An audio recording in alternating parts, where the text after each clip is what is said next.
کۆچکردنی مرۆڤەکانە لە شوێنی خۆیان لە زێدی خۆیان بۆ شوێنێکی تر یاخود وڵاتێکی تر بە مەبەستی بەدەستهێنانی ژیانێکی باشتر. هەروەها دوو جۆر کۆچمان هەیە، کۆچی یاسایی و کۆچی نایاسایی. کۆچی نایاسایی ئەو کۆچەیە کە هاوڵاتیان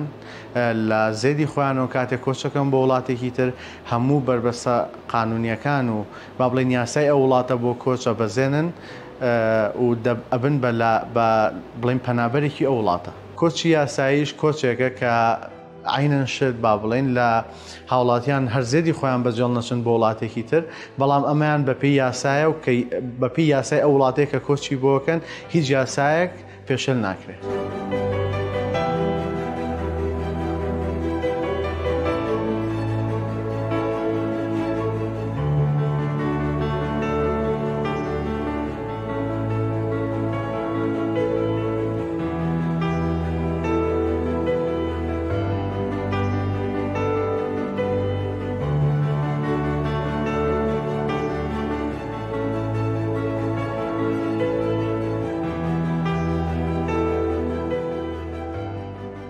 چەندین جۆر کۆچمان هەیە بە درێژایی مێژوو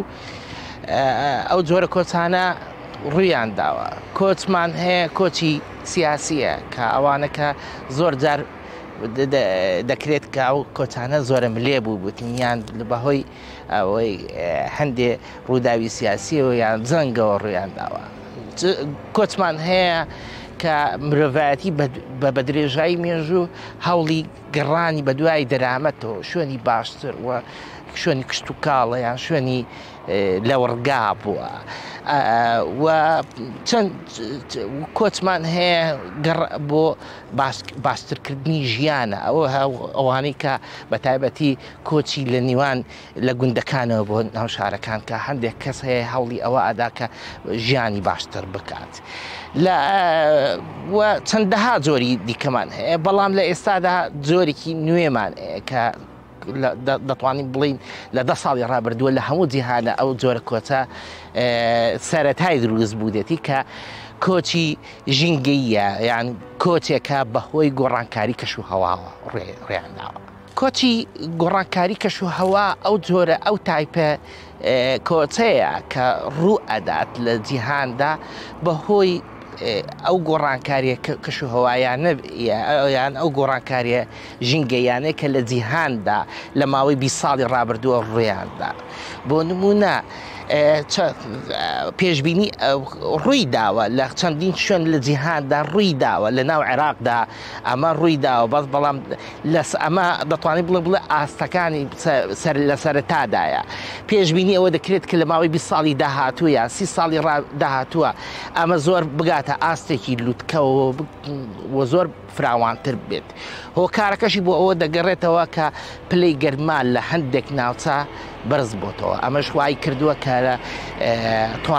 توانای ژیان لە هەندێک شوێن هەیە نەمێنێت، توانای بەدەستهێنانی دەرامەت وەکو بۆ نمونە کشت و کاڵیان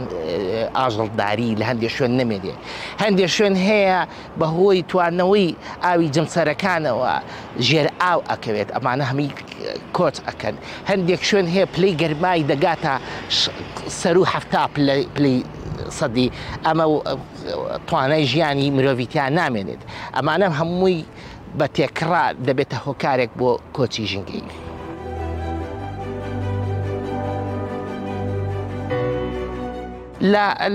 لە ڕابردووە ئەم جۆرە کۆچە نەبووە، تا ئێستا ئەم کۆچە نەبووە، بەڵام لە ماوەی 10 ساڵی ڕابردووە لەسەر ئاستێکی کەم و لە ئێستاداوی کە هەیە لە ئێستاە لە ئاستێکی زۆر بەرفراوان نییە، بەڵام لە ئاستێکی کەمە، بەڵام هەستی پێ دەکرێتەوە نەتەوە یەکگرتوەکان لە چەندین راپۆرتە ئاماژەی پێکردووە و چەندین زانا و لێکۆڵەوەر باسی ئەو بابەتیان کردووە کە باسی ئەوە دەکەن کە بەڵێ کۆچی ژینگەیی دەستی پێکردووە و پێشبینی ئەوە دەکرێت لە داهاتووە ئەمە بگاتە ئاستێکی زۆر بەرفراوان و ببێ بە دیاردێکی دیاردا. لە ئێستادا هەیە ئەم بابەتە هەیە، بەڵام پێشبینی دەکرێت لە داهاتووە زۆر بەرفراوان بێت.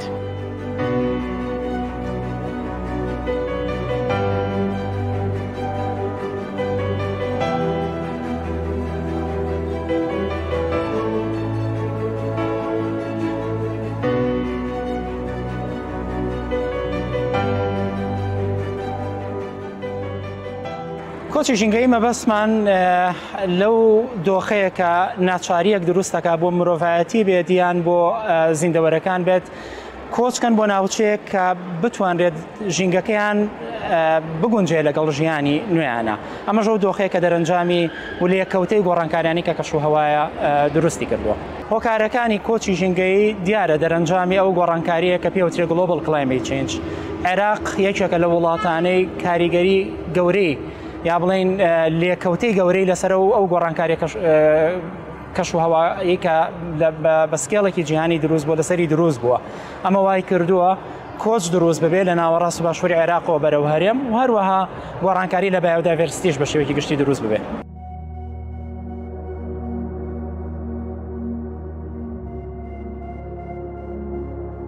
فاکتەرەکان زیاتر سروشتین بە دەرەجەی یەکەم و بەشێکیشی دیارە، یعنی خراپ ئیدارەدانە، ئەمەش ئەگەڕێتەوە بۆ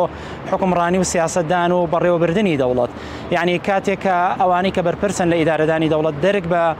مەترسی خۆناغەکە بکەن و دەرک بە گەورەی کێشەکە بکەن، ئەو کاتە پلانێک دائنێن بگونجێنن، خۆیان بگونجێنن لەگەڵ ئەم دۆخە تازەی کە دێتە پێشەوە.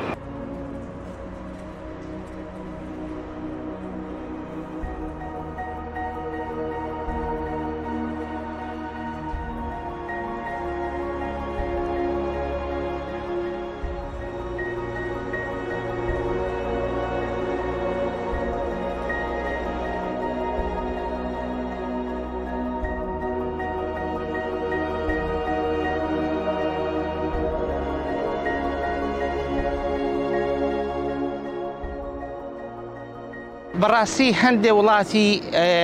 لە ماوەی سەدەی ڕابردووە جۆرێک لە جۆرەکانی زیادەڕەوی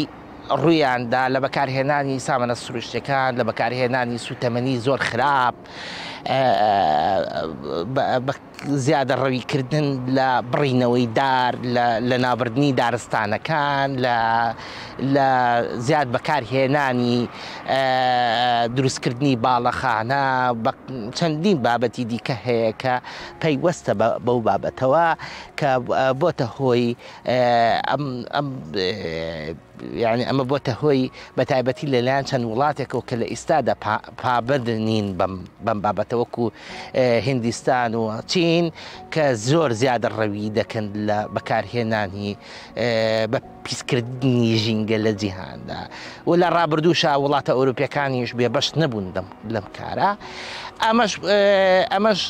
جگە لەوەش چەندین وڵاتی دیکە هەیە بەهۆی ئەم گۆڕانکاریە کەشوهەوایانە پلانی استراتیجی داناوە بۆ ئەوەی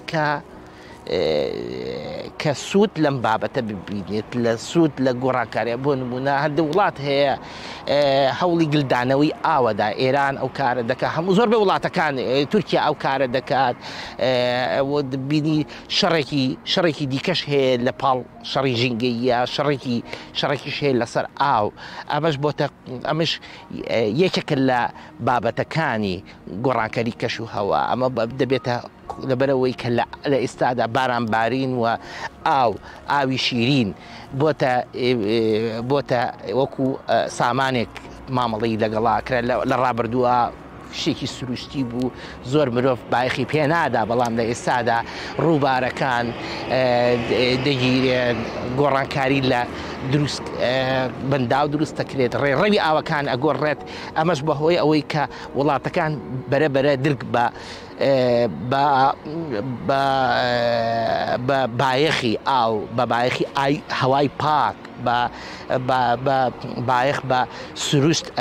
هینە. بۆیە ئەم وڵاتانە هەموو وڵاتەکانی جیهان بایەخ بۆ بابەتانێنن، بەڵام بەداخەوە عێراقێکێک لە خراپترین وڵاتەکان لە جیهاندا و بە پێوەرەکان بە پێنجەم خراپترین وڵاتی جیهان لە قەڵم ئەدرێت کە بە هیچ شێوەیە کە لە ڕووی ئەوەی کە ژینگەی پیسە، یاک دووش حکومەتی عێراقی بە دەرەجەی یەک هیچ ئاوەردانەوەیەکی لە بواری ژینگە، یەک هیچ کارێکی لە بواری ژینگەیی ئەنجام نەداوە.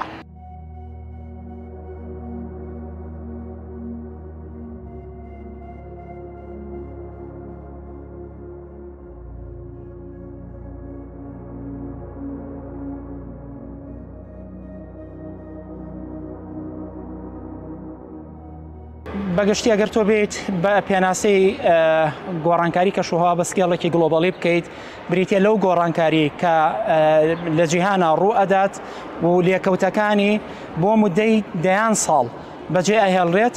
وا کات کە بە ئاسانی نەتوانرێت دۆخەکە پێش ئەو گۆڕانکاری کە دروست بۆ بگەڕێتەوە بۆ دۆخی پێش ئەوە. ئەوانەشی کە ئەبینرێت بەرزبوونەوەی پلەکانی گەرمان، یعنی لە ماوەی ئەم چەند ساڵی ڕابردوو پلەکانی گەرمان لە نێوان پلەیەک بۆ 2 تا 3 پلەی سیلیزی پلەکانی گەرمان بەرز بۆتەوە. لێکەوتەکانی وای کردووە بەستەڵەکەکانی باکوور قوتبەکان بە شێوەیەکی گشتی بتوێنەوە، ئاستی ئاوی دەریا و ئۆقیانوس و ڕووبارەکان بەرز ببنەوە، گۆڕانکاری لە کات و شوێن و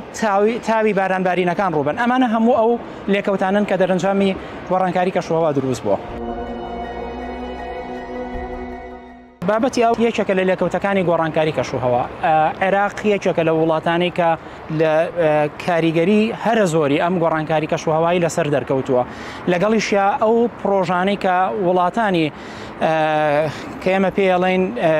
سەرچاوی دابینکەری ئاون کە تورکیا و ئێرانە بە دەرەجە یەک لە ڕێگەی ئەو پرۆژانی کە دروستیان کردو. تورکیا لە ڕێی پرۆژەی گاپ کە زیاد لە 22-23 بەنداوی لەسەر ڕووباری دجلە و فورات دروست کردو. ئێران لە ڕێگەی پرۆژەی ترۆپیکال وۆتر پرۆجێکت نزیکی 13 بۆ 14 بەنداوی لەسەر ئەو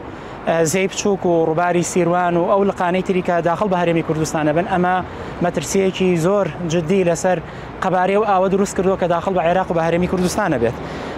هەر بۆیە عێراق لە ئێستاە بە یەکێک لەو وڵاتانەدا ئەنرێت کە جاران پلە 5 بوو ئازانم ێستا پلەکەی زیاتر بەرز بۆتە بۆ 4 و بۆ 3 کە زۆرترین کاریگەری کەشوهەوای لەسەر دروست کراوە. هەرێمی کوردستانیش بەدەر نییە بەڕاستی لەو مەترسیە. لێکەوتەکانی ئەبینرێت لە ئێستاە ئاستی ئاو بۆ دەریاچەی دەربەنی خان بە ڕێژەی لە 150 کەمی کردو بۆ دوکان بە هەمان شێواز.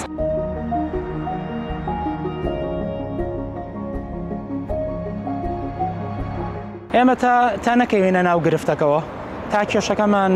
بەرۆکمان نەگرێت دەرێک بە مەترسی دۆخەکە ناکەین و ئەمەش گرفتی ئێمەیە. ئەمە گرفتی وڵاتانەیە کە بەداخەوە بەپێی شێوازێکی زانستی سیستماتیک ئیش ناکەن، پرۆژەی استراتیژیان نابێ تێکۆی ئەو دۆخانی کە مامەڵی لەگەڵاکرێت چارەسەرێکی کاتیە هەنووکەیە. بۆ ئێمە گرفتەکانمان بەردەوامە، قەیرانەکانمان قوڵتر ئەبنەوە. ئێمە گەربین باس لە هەرێمی کوردستان کەین تا ساڵی 2004 پێش پرۆسەی ئازادی بڕی ئەو ئاوەی کە داخل بە هەرێمی کوردستان ئەبوو لە ڕێگەی ڕووباری سیروان و زەمکانەوە بە نزیکی 5 ملیار مەتر مکعب ئاو داخل بە هەرێمی کوردستانە بوو لە دیوی ئێرانەوە. لە دوای 2017ەوە ئەو ڕێژێ دابەزیەوە بۆ نزیکی 2.4 بۆ 2.5. پێشبینیە کرێ لە ساڵەکانی داهاتووە قەبارەی و ئاوە لە 5 ملیارەوە دابەزێ بۆ 2 ملیار مەتر سێجا. جا تۆ بێنەرە پێشاوی خۆت ئەگەر ئەم بڕە بە ڕێژەی لە 50 یا 60% کەم ببێتەوە و ئەی کەواتە تۆ تعویزی ئەو بڕە ئاوە چۆن لە دەریاچەی دەربەنی خانە ئەتوانی بیکەیتەوە. لەگەڵیش یا کاتێک کە بڕی ئاو کەمی کرد ڕێژەی ئەو خوێتواوانی کە لە ناو ڕووبار و دەریاچە و ئۆقیانوسەکان یانی بڵێن ڕووبارەکانان دەریاچەکانان بە شێوەیەکی گشتی یا بڵێن ئەو توخمە قورسانەی کە تایەتی کە مەترسین ئەگەر بێت و بە ڕێژەیەکی زۆر بێت ئەوە لە کەمبوونی ئاو قەبارەی و ئاوانەش یا بڵێن ئەو توخمە قورسانەش زیاد دەکا کە ئەمە مەترسی بۆ سەر ئەو زیندەوەرانی کە لە ناو دەریاچەکانە ئەبن مەترسی بۆ سەر پیسکردنی ژینگە دروست دەکات، ئاو دروست دەکات، نەگەوە حتا لەسەر بۆ دەریاچەی دوکانیش هەمان دۆخ دروستە. بۆیە بەڕاستی ئەمە پلانێکی خێرای ئەوێ بۆی بتوانرێت مامەڵە لەگەڵ و دۆخە تازەیە بکرێت.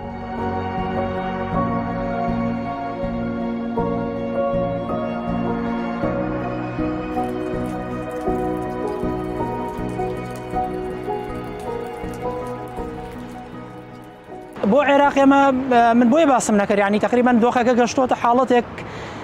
کەم هەفتە هەیە، کەم مانگ هەیە ڕاپۆرتێک یا ڕپۆرتاژێک یا بەرنامەیەکی دۆکومنتاری لەسەر کاریگەری دروستکردنی ئەو بەنداوانەی دیوی تورکیا بەتایبەت و ئێرانیش بەهەمان شێواز لەسەر کەمکردنەوەی ئاستی ئاوی دیجلە و فورات، لەسەر وشکردنی زۆنگاوەکانی باشووری عێراق، لەسەر کۆچکردنی خەڵک بە ناچاری لە بەرەوەی سەرچاوی ئاوی نییە. ئەمە بەڕاستی کاریگەریەکانی زۆر بەزەقی دەرکەوتون، ینی وای کردووە سیاستمەدارانی عێراق سەبیر لەوە بکەن فشار لە تورکیا بکەن، مقایزەیەک جۆرێک لە مقایزە دروست ببێت کە بەوەی کە تورکیا ناچارکەن ئاو بەرباتەوە لە بەرامبەر عێراق بتوانێت مامەڵی بازرگانی لەگەڵاکە. ینی دۆخەکە گەشتوتە ئەو حاڵەتەی کە بەجددی مەترسیەکی ژینگەی گەورە، مەترسیەکی ئاسایشی ئابووری خۆراکی لەسەر عێراق و لەسەر هەرێمی کوردستانیش دروستە.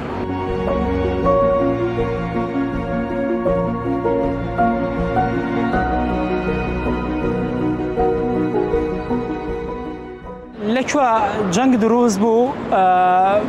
خەڵک بەدوای ئەوە ئەگەڕێ شوێنێک بدۆزێتەوە بۆی ئارامی و ئاسایشی ژیانی خۆی دابین بکاوە لەگەڵیشە بژێوی ژیانی خۆی دابین بکات. هەر بۆیە ئەو جەنگانەی کە لە ڕابردووە لە عێراقا ڕوویاوە و ئەوەشی تا ئێستاشی لەگەڵابێ ئەو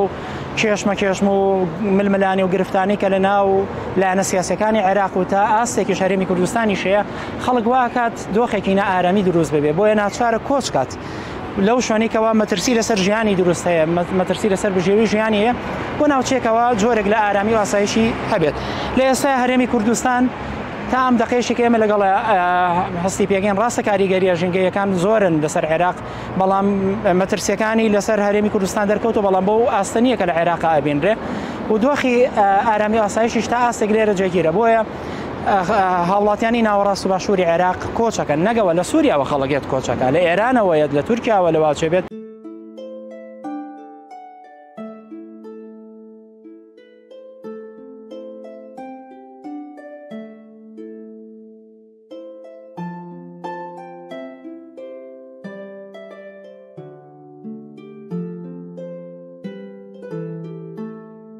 سەبارەت بە ئامارەکانیش ئێستا لە ناوخۆی عێراقا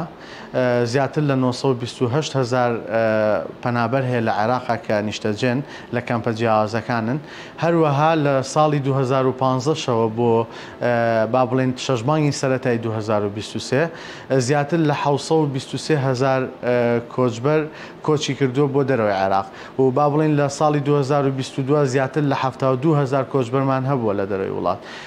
لە پێنجمانگی سەرەتاشە ئەم ساڵ 11,500 کۆچبەر تا ئێستا با بڵێن تۆمار کراوە و ئەم داتایانەش با بڵێن کە بە نێودەوڵەتی تۆمار کراوە بۆ ئەو کەسانەیە کە سەر و 18 ساڵن و خۆیان تۆمار کردووە داوای فۆرمی پەنابەریان کردووە لە وڵاتان ئەم ئامارە هەیە. یی ناتوانین بڵێن ئامارەکانیش لەوە زیاترن ئەو کەسانەش یعنی ئەو کەسانە ناگرێتەوە ئەم ئامارە کە هێشتا داوای فۆرمی پەنابەریان نەکردووە یاخود خوار 18 ساڵن.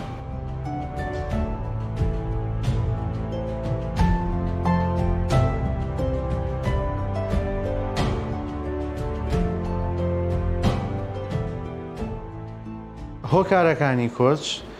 ئەتوانین پۆڵەنی کەین بۆ 4 هۆکاری سەرەکی و پاشان ئەمانش کە فەرعیتریان لێبێتەوە. هۆکاری ئابووریمان هەیە، کۆمەڵایەتیمان هەیە، ئاینیمان هەیە، سیاسیمان هەیە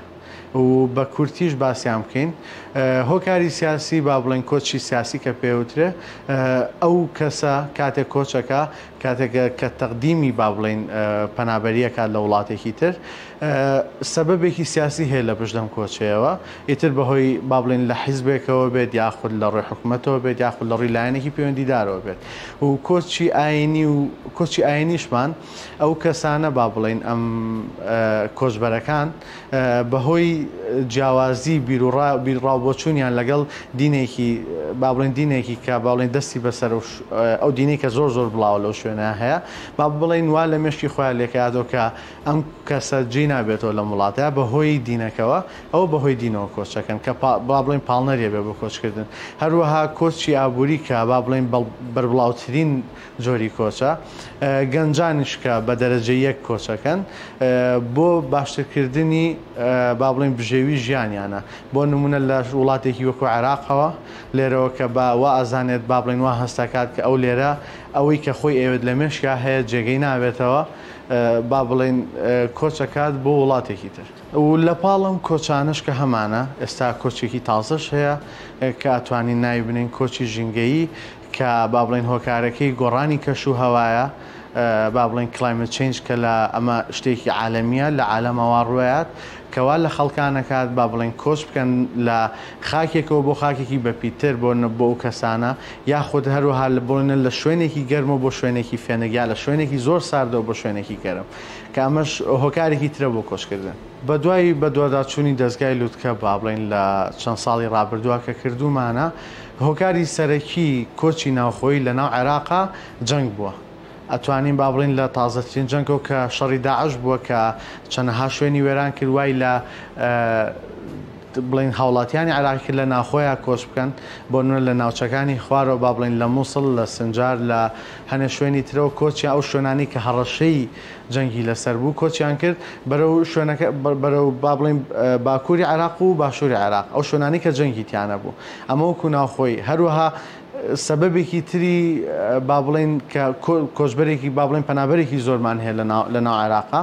هەروەها جەنگی سووریا بوو کە ئێستا توانین بڵین زیاتر لە 600,000 هاوڵاتی سووری نیشتەجێی هەرێمی کوردستانە کە بەهۆی جەنگ و ئەمانیش کۆچیان کردووە هەروەها ئەو پەنابەرانەشی کە با بڵین لە عێراقەوە کۆچەکەن بۆ دەرەوەی وڵات ئەمانیش جەنگ هۆکارێکی سەرەکی بۆ کۆچکردنیان یعنی ئەمنیەتی وڵات زۆر مهمە کە ئەم کەسە نەتوانێت ئەمنیەتی خۆی بزانێت پارێزراوە لە سایاسە ئەڵێ من مەجبور نیم لە وڵاتە دانیشم ئەمەش هۆکارێکی ترە بۆ کۆچکردن ئەتوانین بڵین لە دوای پرۆسەوە بردومانکردن و جەنگ و تەقینەوە و شەڕی ڕۆژانە ئەتوانین بڵین چکە هەموو ماوەیەکەم عێراق شەڕی تیا بووە هۆکارێکی سەرەکی بووە بۆ نەبردومانکردنی ناوچە سنووریەکان ئەتوانینەوە بە نمونە بێنینەوە وای لێ کردووە ئەو کەسانی لەسەر ناوچە سنووریەکانن کۆچ بکەن بێنەوە بەرەو ناوەڕاستی وڵات ئەمە لەلایەکەوە و لەلایەکی تریشەوە با بڵین هەر ئەم کۆچبەرانە بڵین ئەو نەختەی کە هاتوۆتە ناوخۆوە ئەوەنەش چۆتە دەرەوە وەکووتمان زیاتر لە 600,000 پەنابەر لە 2015 پەنایان بردووە بۆ وڵاتانی دەرەوە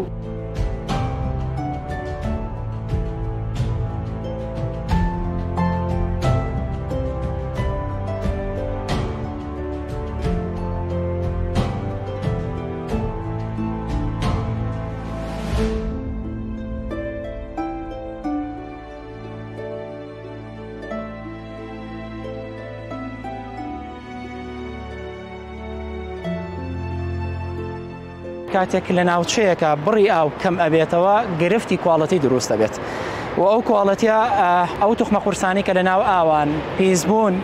لە دەرەنجامی چالاکی مرۆڤ لە ڕێگەی پیشەسازیەوە بێ لە ڕێگەی کشتتوکاڵەوە بێ لە ڕێگەی تێکەڵکردنی ئاوەڕۆی ماڵان و ناوچەکانی تر بێت پیشەسازیەکان بێ بەو سەرچاوە ئاویانی کە هەیە ئەمە ئاکات بڕی ئۆکسسیجینی تواوە لە ناو ئاوە کەم بێتەوە یان نامێنێ ئەمەوە ئاکات جۆری ئەو خۆراکانی کەوا هەیە بۆ پێشووتر کەمی کاتەوە نەیهێڵێ ئەمەوە ئاکات بەڕاستی ئەو زیندەوەرانی کە لە ناو ئەو دەریاچۆشتانیان ئۆکسسیجینی پێویستیان نەبێ خۆراکی پێویستیان نەبێ بەرەو لە ناوچوون و تیاچوونە ڕۆن دوجار بەرەو کۆچکردنە ڕۆن بۆ شوێنانەی تریکەوە ئاوی تر هەیە لە ساڵی 2008 گرفتێکی ژینگەی گەورە لە دەریاچەی دەربەنی خان ڕوویە کاویژەوە بوو بە ژمارەیەکی زۆر لێشاو ماسی و زیندەوەری تر تیاچوون ئەوە بوو هەندێک لەو ڕێکخراوانەی ترکەوە کاریان پاراستنی ژینگە بوو لێکۆڵینەوەیان کرد لە سەر دەریاچەی دەربەنی خان و کۆمەڵک سامپڵیان هێنا دەرکەوت ئەو هێڤی مێتاڵانی کەوا لە ناو ئەو ئاوەیە هەیە و توخمە قورسانی کە هەیە تێکەڵ بە جەستەی ئەو ماسیانە بوون ئەمە وای کردووە ئەو ماسیانە نەتوانن بژین بۆیە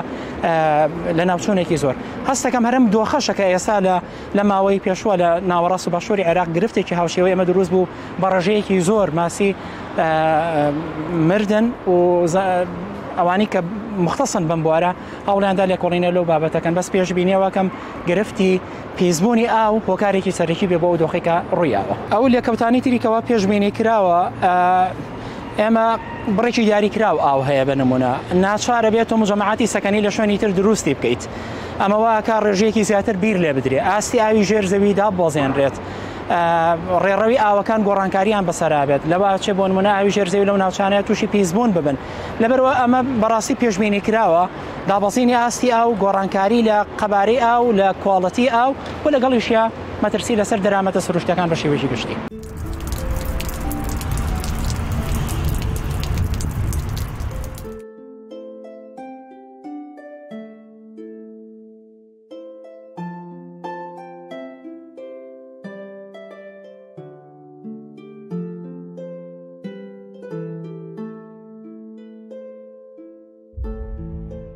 ئەم کۆچە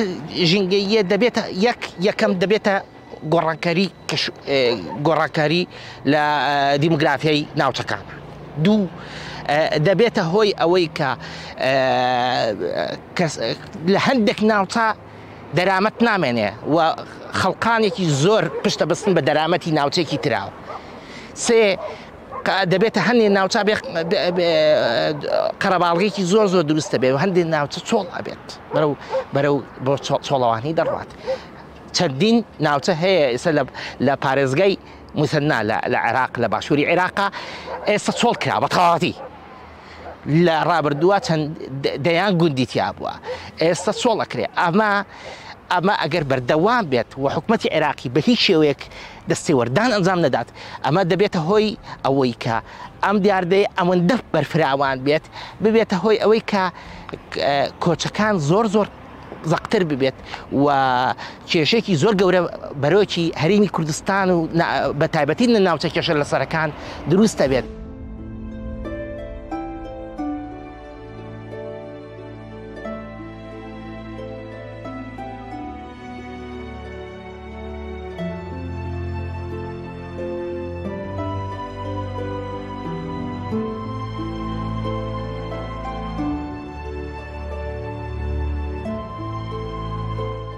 بۆ ڕێگەریکردن لە کۆچی ژینگەی پێویستە ئەوانەی کە ئیدارەی دەوڵەت بەڕێوە ئەبن و بڕیار بەدەست و دیسیشن میکەرەکانن وەکو باسم کرد دەرک بە مەترسی دۆخەکە بکەن. یەک گۆڕانکاری کەشوهەوە کاریگەری جدی لەسەر کۆی وڵاتانی سەرگۆی زەوی کردو و عێراقیش و هەرێمی کوردستانیش بەتایبەتی بۆیە ئەبێ پلانی گونجاو و خێرادا بنێن بۆ هەڵکردن لەگەڵ ئەم دۆخەیە. دوو وڵاتانی دراوسێ زۆر بە ڕەحمانە مامەڵە لەگەڵ سەرچاوە ئاویەکانمان ناکەن. تورکیا و ئێران بەشێکیان لەواتی حوجەی ئەویان هەبێت مبەڕیری ئەویان هەبێت ئەوانیش بە تایبەتی ئێران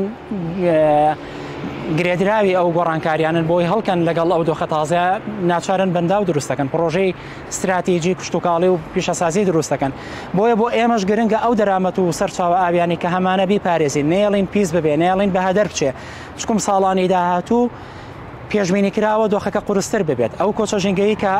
ئاماژەتان پێشبینیەکەن خەڵکانی ترە ناوەڕاست و باشووری عێراق بەرەو هەرێم بێن. ئەمەوە ئاکا پێداویستی بۆ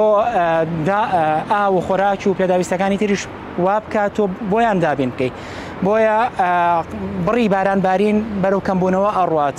ئاستی داهاتی ئاو لە وڵاتانی دراوسێ کەمەکات. بۆ ئێمە هەموو فۆکەسمان لەسەر ئەوە بێکەوە چۆن مامەڵە لەگەڵم دۆخە تازەیە بکەین پلانێکی استراتیژی دابنین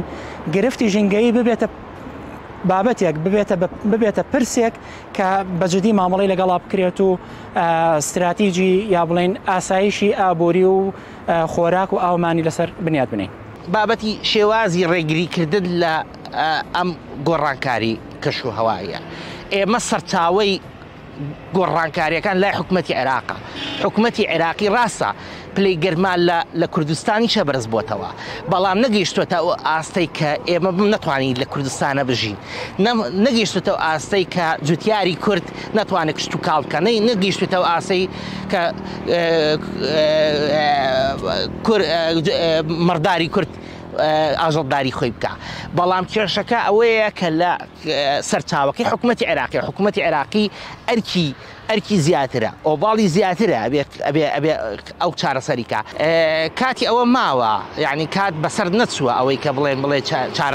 چارەسەر بۆ ئەم کێشانە دروستکرێت و کات بۆ ئەوە نەک لەسەر ئاسی لە جیهانە کات ماوە و لە عێراقیشە و لە هەرێمی کوردستانیشە کات ماوە کە چەندین هەنگاو بنرێت بۆ چارەسەرکردنی کێشەکان. سێ ڕەهەندی هەیە لەسەر ئاستی جیهانی دەبێت بەکارهێنانی ئەو زەخراپەکان و بەکارهێنانی هەندێک ئەو جۆرە پیشە سازیادەی کە دەبێتە هۆی پیسبوونی ژینگە کەم بکرێتەوە لەسەر ئاستی جیهان و چەندی کۆنفرانسی جیهانی لەو بارەیە ئەنجام دراوە. لەسەر ئاستی عێراقە پێویستەکە حکومەتی عێراقی بیر لە شێوازی مانجمنتی ئاو بکات بە تایبەتی ئەو ئاوەی هەیە بە شێوازێکی زانستیانە و کار بکات لەسەر ئەوەی کە ڕێگیری بکات لە کۆچ